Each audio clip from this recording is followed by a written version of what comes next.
دوسری بیوی 2 سال پہلے ایک انجان لڑکے سے میری فون پر دوستی ہو گئی۔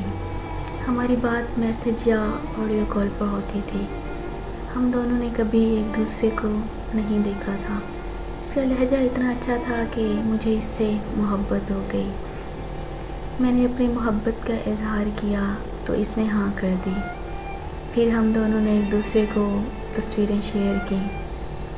ایک دوسرے کو دیکھنے کے بعد ہماری محبت میں شدت اور بڑھ گئی۔ 6 مہینے گزر جانے کے بعد مجھے پتہ چلا کہ جو تصویریں اس نے مجھے بھیجی تھیں وہ اس کی نہیں تھیں بلکہ اس کے کزن کی تھیں۔ مجھے بہت دکھ ہوا۔ جس چہرے کو میں نے دل میں بسا کر دن رات پیار بھری باتیں کرتی تھی وہ چہرہ اس کا نہیں بلکہ کسی اور کا تھا۔ پھر اس نے مجھے اپنی تصویریں بھیجیں جو کہ مجھے پسند نہیں آئی تو میں نے اس سے بات کرنا بند کر دی۔ اس نے مجھ سے بہت معافیاں مانگی، بہت منتیں کی، لیکن میں نے اسے معاف نہیں کیا اور اس کا نمبر بلاک کر دیا۔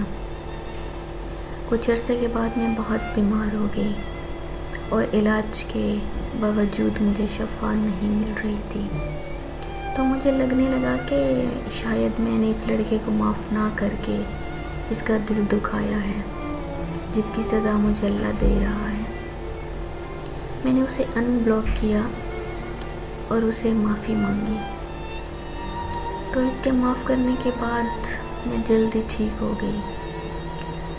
ہم پھر سے ایک دوسرے کے ساتھ دن رات باتیں کرنے لگے۔ اس بار مجھے محبت پہلے سے زیادہ شدت کی بڑھ چکی تھی، لیکن قسمت کا کھیل دیکھو، میرے ساتھ پھر دھوکا ہو گیا۔ وہ شادی شدہ اور 2 بچوں کا باپ نکلا اور اس نے یہ بات مجھ سے چھپائی ہوئی تھی اور اسے اس بات کا علم نہیں تھا کہ مجھے اس کی شادی کا پتہ چل چکا ہے۔ اس کے دھوکے نے مجھے اندر سے توڑ کے رکھ دیا، لیکن میں اب اس کی محبت میں اس قدر پاگل ہو چکی ہوں کہ میرے لیے اس کو چھوڑنا شاید اپنی سانسوں کو روکنا ہے۔ اب میں میری نہیں رہی بلکہ دل و جان سے اس کی ہو چکی ہوں۔ وہ چاہے تو مجھے اپنی دوسری بیوی بنا لے یا پھر اپنے ہاتھوں سے ہی مار دے، کیونکہ اب اس کے بغیر اب مجھے کسی سانس بھی گوارا نہیں ہے۔